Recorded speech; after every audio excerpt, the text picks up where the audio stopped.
गया ओपी धनकर? कहाँ है राजनाथ सिंह?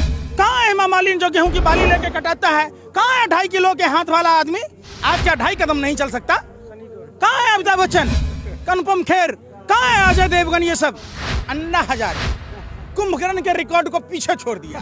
अरे कहाँ किस गुफा में छुपा है भैया? कहाँ है अन्ना हजारे 2.25 आंख वाला बाबा? खाली शहद में चीनी मिला के बेचिएगा? कह रहे किसानों के लिए भी सुनिएगा। सलवार पहन के जो भाग गया हो गया अमीर, और जो अंग्रेजों से माफी मांगा हो गया वीर। कौन है कपिल मिश्रा? ये देश कपिल मिश्रा के बाप की बपूती है। ये खुद ही आतंकवादी हैं, ये टुकड़े टुकड़े गैंग के लोग हैं। जितने सरकार में बैठे लोग हैं, ये वही लोग हैं जो देश को आजाद नहीं होने देना चाह रहे थे। ये अंग्रेजों के दलाल और मुखबिरों की टोली है। जो लोग 1947 में मुस्लिम लीग के फजाहुल हक के साथ सरकार बनाई थी, ये वही श्यामा प्रसाद मुखर्जी के लोग हैं। 1942 में भारत छोड़ो आंदोलन को कुचलने की बात की थी। 1943 में गुलाम हुसैन उद्दौला खां और जिन्ना के साथ सिंध प्रांत में सरकार बनाई थी और धर्म के आधार पर विभाजन की बात की। अखंड भारत को खंड अंग्रेजों ने कहा था कि भारत में अलग अलग जातियों के लोग रहते हैं, अलग अलग धर्मों के लोग रहते हैं, अलग अलग प्रांतों के लोग रहते हैं, ये ज्यादा दिन तक आजाद नहीं रह सकते। बाबा साहब अम्बेडकर ने उसके जवाब में क्षमता मूलक समाज की बात की थी, धर्मनिरपेक्ष राष्ट्र की बात की थी। आज इसी कारण अखंड भारत बन के रहा। ये वही लोग हैं जो एक बात बताइए, 80,000 स्वतंत्रता सेनानियों में सेलुलर जेल में जो 80,000 स्वतंत्रता सेनानी बंद थे, उसमें सावरकर का क्या जीजा या फूफा लगता था? गोरा अंग्रेज जो उनको 60 रुपया महीना पेंशन देता था, इसी बात का न देता था। आपने देखा होगा जो लोग देश में, जब देश आजादी की लड़ाई लड़ रहा था, जो लोग अंग्रेजों की दलाली कर रहा था, कौन था वो? सूर्य नारायण कौन था? हेडगेवार का दोस्त था, जिसके गवाही से भगत सिंह को फांसी मिली थी। आपको भूलना नहीं चाहिए। ये वही कौम है जिसने देश को आजाद कराया। ये वही कौम है जिसने गुरु नानक ने धर्म क्या है, मानवता के लिए धर्म जाना जाता है, उसकी परिभाषा बताई। ये वही कौम के लोग हैं जो छुआछूत अमीरी गरीबी को दूर किया। आप जब लंगर खाने जाओगे तो आपके जूतों में पॉलिश करके मिलता है। आपको वहां ये नहीं पूछा जाता कि आप किस जाति और किस धर्म के हैं। दूसरी बात, कितनी विचित्र मानसिकता के लोग हैं। अरे कुत्ता भी रोटी खाता है मनोज तिवारी जी।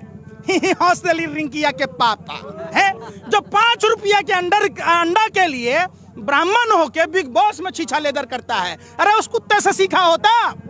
जो कुत्ता मालिक का रोटी खाता है तो उसके सामने पूंछ हिलाता है, उसकी वफादारी करता है। कोई अनजान आदमी आने पर भौंकता है, नहीं होता है अनजान को काट लेता है। आप तो उस कुत्ते से भी गए गुजरे लोग हो, निकम्मो जाहिलो। जिस किसान भाई का, जो पालनहार देश के अन्नदाता किसान भाइयों की रोटी खाते हो, उसे ही खालिस्तान एंगल से जोड़ रहे हो, आतंकवादियों कह रहे हो, टुकड़े टुकड़े गैंग के लोग कह रहे हो। अरे देश ने देखा, कल भी आप टुकड़े टुकड़े गैंग के लोग थे, आज भी टुकड़े टुकड़े गैंग के लोग हो। ये देश आपके बाप की जागीर नहीं है। गीले चावल में थोड़ी सी गलती से शक्कर क्या गिर गई, आप उसको खीर समझ बैठे। देश की भोली भाली जनता ने आपको वोट क्या दे दिया, अपने बाप की जागीर समझ बैठे। चंद कदम की दूरी पर सत्ता में बैठे हुए हुक्मरान के लोग हैं जो 2014 में कहते हैं, कहाँ गया ओपी धनकर? कहाँ है राजनाथ सिंह? कहाँ है हेमा मालिनी जो गेहूं की बाली लेके कटाता है? कहाँ है 2.5 किलो के हाथ वाला आदमी? आज क्या 2.5 कदम नहीं चल सकता? कहाँ है अमिताभ बच्चन, अनुपम खेर, कहाँ है अजय देवगन? ये सब देखिए, ये विचित्र मानसिकता के लोग हैं, ये मानसिक दिवालियेपन के लोग हैं। एक और देख लीजिए, अन्ना हजारे कुंभकर्ण के रिकॉर्ड को पीछे छोड़ दिया। अरे कहाँ किस गुफा में छुपा है भैया? आ जाओ। अगर इतिहास में देखा जाएगा तो अन्ना हजारे को कुंभकर्ण 6 महीना के लिए सोता था। ये पता नहीं कितने दिन के लिए सोएगा, गिनीज बुक में नाम दर्ज कराएगा। कहाँ है अन्ना हजारे 2.25 आंख वाला बाबा? खाली शहद में चीनी मिला के बेचिएगा? कह रहे किसानों के लिए भी सुनिएगा। सलवार पहन के जो भाग गया हो गया अमीर, और जो अंग्रेजों से माफी मांगा हो गया वीर, और जो 10 लाख का सूट है, 5 लाख का बूट, 1.5 लाख की घड़ी, 1.5 लाख की चश्मा पहनता है, 1.25 लाख का घड़ी, तो कहता हम फक्कर फकीर झोला उठाएंगे चल जाएंगे। तो जाते क्यों नहीं? ये कहते हैं प्रधानमंत्री जी, माँ गंगा बुला रही है, माँ गोमती बुलाती है, माँ नर्मदा बुलाती है। अरे निकम्मो, आपको जसोदाबेन बुला रही है, जाओ। जिसको भरी जवानी छोड़ दिया आपने, ऐसा फायदा पहुंचा के आए, भरी जवानी बेचारी घुट घुट कर मर रही है। आज वही बात कह रहे हैं, हम किसानों के फायदा के लिए कह रहे हैं, ऐसा फायदा नहीं चाहिए। कौन है कपिल मिश्रा? वही कपिल मिश्रा है जो दिल्ली विधानसभा में कहा था कि प्रधानमंत्री जी सेक्स रैकेट में शामिल थे। उसका ऑडियो है। प्रधानमंत्री को आईएसआई का एजेंट कह रहा था। क्या प्रधानमंत्री और भाजपा के लोग कपिल मिश्रा से डरे हुए हैं? ये देश कपिल मिश्रा के बाप की बपूती है। कौन है कपिल मिश्रा? दो कौड़ी के लुच्चे लफंगे को आप बना देते हैं आप लोग, मीडिया के लोग, ऐसे कि वो कपिल मिश्रा कौन है? बीजेपी ने तो टिकट दिया था सर। अरे टिकट दिया, बीजेपी डरा हुआ था कि प्रधानमंत्री को सेक्स रैकेट में शामिल होने का आरोप लगाया था, प्रधानमंत्री पर आईएसआई का एजेंट होने का आरोप लगाया था, इसलिए बीजेपी का लोग डरा हुआ है। देश का जनता थोड़ा डरेगा, हम क्यों डरेंगे बताओ? परसों भारत बंद का ऐलान है, कैसा देखते हैं? बिल्कुल, ये देखिए लंबी लड़ाई होगी।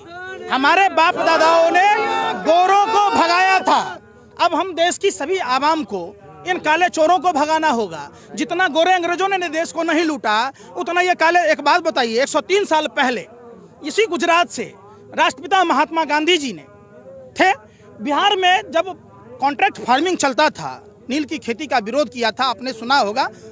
सारी मीडिया कर रही है, चंद कुछ लोग बचे हैं जो आज किसानों को बदनाम करने वाले मीडिया के लोग 10-10 आदमी को पकड़ के लाते हैं। आप किसान हैं, आप किसान हैं, अरे तुम अपने किराए के टटुओं को लाके किसानों को बदनाम करते हो, ये नहीं चलेगा।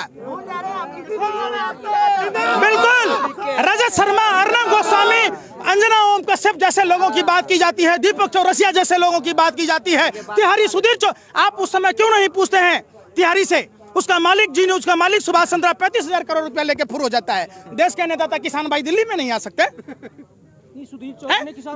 एक बात बताइए, आप डीएनए क्यों नहीं कर रहा? हल्ला बोल क्यों नहीं हो रहा? आर पार क्यों नहीं हो रहा? पूछता है भारत, अरे थूकता है भारत। बंद कमरों में 4 आदमी से डिबेट कर लीजिएगा, कहिएगा पूछता है भारत है। ये भारत यहाँ दिख रहा है, आइए थूकता है भारत। एक बात, सुधीर चौधरी खुद तिहारी है, खुद सुधीर चौधरी का जो मालिक है सुभाष चंद्रा, भारतीय बैंकों का लुटेरा, जिसने भारतीय बैंकों में डकैती किया, तो किसके इशारे पर किया? नरेंद्र मोदी के इशारे पर, जो भाजपा उसको राज्यसभा सदस्य बना के भेजी। क्या किसान का बेटा अंग्रेजी नहीं पढ़ सकता? सुधीर चौधरी जैसे दो कौड़ी के लुच्चे लफंगे पत्रकार को यह नहीं पता कि देश में पढ़े लिखे एक से एक, लाल बहादुर शास्त्री भी किसान के बेटे थे, तो क्या वो पढ़े लिखे नहीं थे? एक बात बताओ, आज से पढ़े लिखे लोग हैं क्या? क्या भी एक बात बताइए, क्या किसान का बेटा कोट नहीं पहन सकता? क्या किसान का बेटा जींस नहीं पहन सकता? कैसे विकृत मानसिकता के लोग हैं ये गाय के गोबर खाने वाले लोग, सुअर के गोबर न लीपने के न पोतने के, वही हाल है। ये सरकार की दलाली में इतने मशगूल हैं कि जो भाजपा आईटी सेल स्क्रिप्ट लिख के देता है वही एजेंडा चलाते हैं।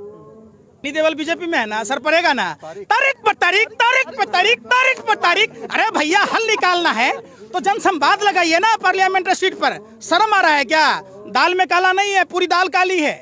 एक बात बताइए, जब किसान कह रहे हैं, जब जो भाजपा अपने सदस्यता अभियान के लिए नंबर जारी करती है, टोल फ्री नंबर, जो सीए एनआरसी के समर्थन के लिए नंबर जारी करती है, उस नरेंद्र मोदी जी को और कृषि मंत्री को, तारीपार गिरी मंत्री को क्या नंबर जारी करने में शर्म आ रहा है? इन बेशर्मों को, रंगाबिल्ला की जोड़ी को है? ये चौकीदार चोर ही नहीं, ये चौकीदार डकैत है, ये ठग ही नहीं, महाठग है। ये आधुनिक भारत का जयचंद प्रधानमंत्री है जो अपने ही मुल्क को लूट रहा है।